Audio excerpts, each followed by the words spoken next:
Todd Barry's on the line right now. He's going to be over at Nietzsche's tomorrow night. You can scoop up some tickets over at his website, toddbarry.com. That's TODDBARRY.com. Or you can go to brownpapertickets.com as well. And it's cheaper, right, if you get the tickets in advance?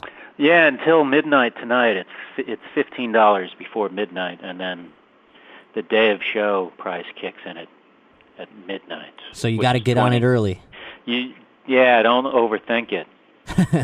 Now, Todd, you've been on like every cool show ever, pretty much. Just to name a few. Them, yeah, I mean, just the ones. I mean, maybe my TV knowledge is only your shows, but it's every show I love, pretty much. Larry Sanders, Chappelle Show, Lucky Louie, Bored to Death, Dr. Katz. You have credits in all of these. Flight of the Conchords, you had a major part in for a while there at the end. And one movie that you were in, The Wrestler, you had the best line in the entire movie when Mickey Rourke asks you for weekend shifts, and you tell him, "Isn't that when you're sitting on people's faces?" Just best line. Now? How did you hook up with the folks for The Wrestler? Did you know anybody? I know Darren Aronofsky. I've known him for a while. I don't know how I actually met him, through someone else. He used to come see comedy. Somehow we met, but he'd never asked me to be anything. But I would just send him an email once in a while, run into him, and then I just ran into him in a restaurant, and he told me he had something for me. And did he cater the part specifically to you? Because it seems like I don't know. I've read different interviews, and it sounded like the guy who wrote it. They said either they said, let's write a part for Todd, or this part would be good for Todd. But yeah, I just wasn't sure if you had any input on your lines there. Or if that was I did script. On some of them. Yeah, he was pretty good about. There's one line in there where I said, "No, you're special," that I wrote. When he wants to wear the name tag, Mickey Rourke. Mm-hmm. And I forgot exactly how it goes, but something like, "Do I have to wear this thing? No, you're special." It's like when I keep coming back into the break room, wherever he is. Yeah, it's a great part. Did you? Yeah, and also just more of the sort of the deli scenes where he cuts himself. There was less pressure to stick to an exact script, because it was such an intense scene. I think they just wanted you to run with it a little bit. Now, are there any shows that you haven't done that you want to do? Yeah. I'd love to be in a Christopher Guest movie. That would be really something along those lines, where there's a lot of improv. Even though I don't do stage type improv, troupe type improv, but I find that I think I'm a better actor when I can wing it a little bit. You have some framework that you can work off of, and that kind of thing? I don't necessarily think I'm great, but I think I would love to do something like that. Is that how it worked with Flight of the Conchords? You became the third Conchord towards the end of the first season there. Is that sort of an improv setup, or is that scripted? Well, some of these things, they do it where they kind of make you get the lines, and then when they've got a few shots of that, they go, all right, now you can just have some fun. Now, you're kind of a low-key guy. I don't think I'm talking tales out of school mentioning that. Was the Flight of the Conchords role a bit of a stretch for you? I mean, that guy was kind of out there, Was it weird for you doing a character like that, or do you prefer to kind of do something that's different? The acting roles I get tend to be hey, you're kind of a wise ass who works at a store. So this was a little different. He was kind of a jerk, which one could argue how much acting that involved, but I'm going to say a lot of acting. We got Todd Barry on the phone right now. He's going to be at Nietzsche's tomorrow night. Again, toddbarry.com for tickets, or brownpapertickets.com to scoop up some tickets as well. And if you get them before midnight tonight, then you get $5 cheaper than you would tomorrow. So go make sure you do that early. Now, you've been on pretty much all the late night shows doing stand-up. Which one have you found to be the best experience? I know you've done Letterman probably more than the rest of them. No, I've actually done Conan a lot more. Oh, okay, cool. And did you do Conan in all of his different realms? I haven't, no. The only one I've done is New York, but I did that a bunch of times. But, they're all fun. I guess Letterman's probably the scariest. Yeah, a couple of people mentioned that he doesn't really I'm sure maybe after doing it a couple times he talks and hangs out and stuff like that. He doesn't, actually, no. Oh, really? Okay. No, he never... I've done it 7 times, and he's never...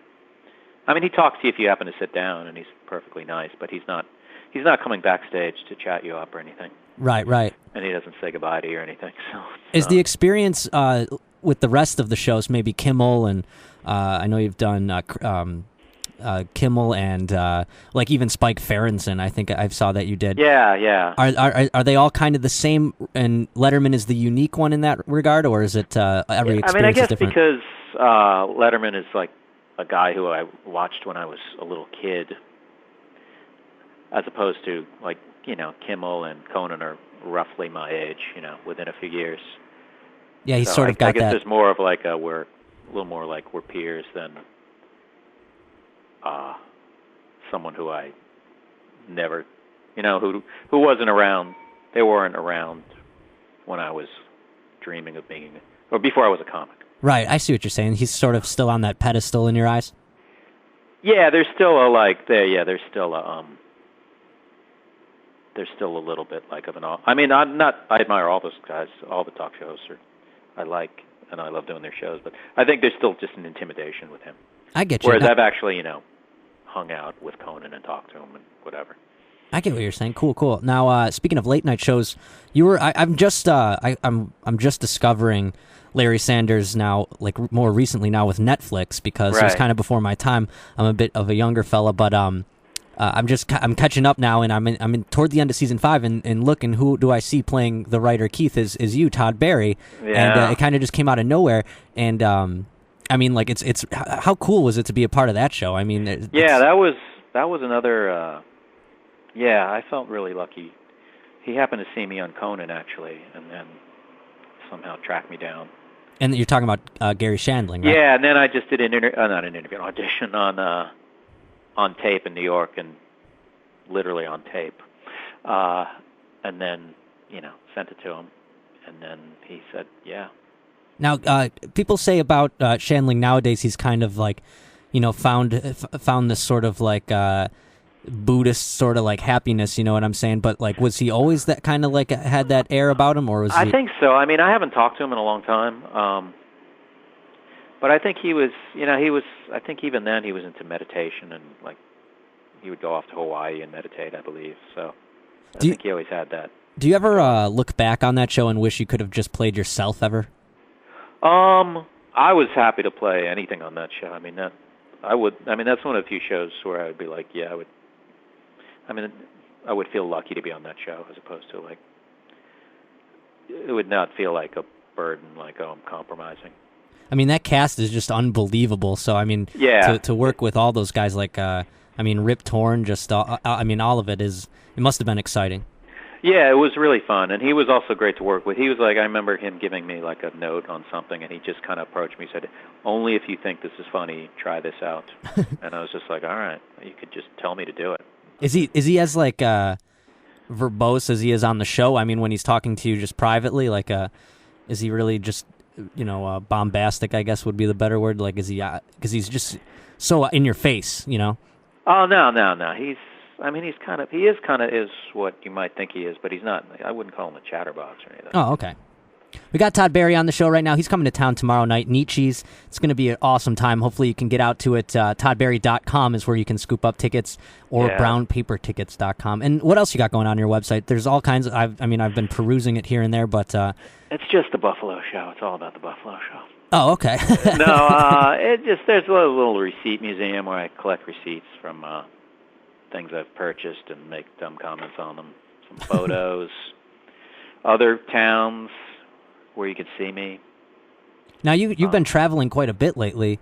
You were just overseas, if I am not mistaken. Yeah, right? I was in Norway actually. How does like premises and the context of things translate? I mean, do you have to adjust at all, or? There are certain adjustments. You kind of, they speak English quite well there, and it was smart audiences, because the promoters were like these smart guys who cultivated a smart. But there's always things that might not work. But if there's a cool crowd, then they kind of just wait till there's something. Now, do you perform when you're in a place like Norway overseas or something like that?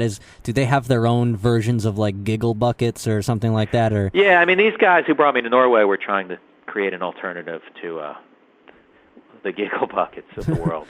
I think there's sort of a small giggle bucket circuit there in Norway, but that's a good name now. I'm trying, and no one's really picked it up. That's the best one. That's one of the better. One day people will take it, and I'll be a millionaire, hopefully. But for now, I'll just you can use it if you want. But I was wondering if throughout your travels too, if you've seen any maybe young comics that we haven't seen on TV yet, or anything of that nature, where you've become a fan of theirs, so to speak.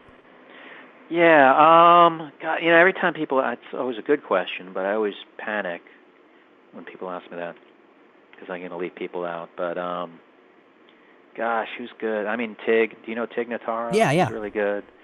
This guy Hannibal Buress, but he's doing really well. So yeah, he used to be a writer on SNL, right? I've helped that guy enough, so I don't want to help him anymore. John Mulaney's great. I mean, everyone knows about Doug Stanhope, but he doesn't need my help either.